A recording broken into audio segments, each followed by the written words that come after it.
పూర్ణాలకి 1 glass మినపగుళ్ళుకి 2 glass store బియ్యం పోసి బాగా కడిగేసుకొని నైట్ అంతా నానబెట్టుకోవాలండి.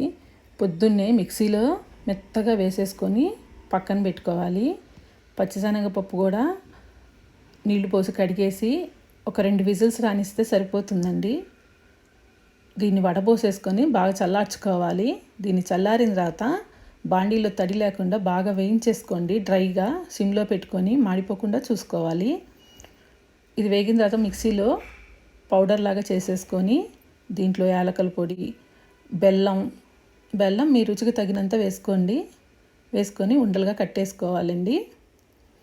ఇప్పుడు దీంట్లో తోపుపిండిలో కొద్దిగా ఉప్పు, కొద్దిగా సోడా ఉప్పు వేసి మనం తయారు చేసి పెట్టుకున్న ఉండల్ని ఈ పూర్ణం తోపు పిండిలో వేసేసుకొని బాండీలో వేసుకోవడమేనండి. ఈ పిండి పలుచగా కాకుండా చూసుకోండి, గట్టిగా ఉంటేనే బాగా వస్తాయండి. అంతే, ఎంతో ఈజీగా పూర్ణాలని ఇలా చేసుకోవచ్చు.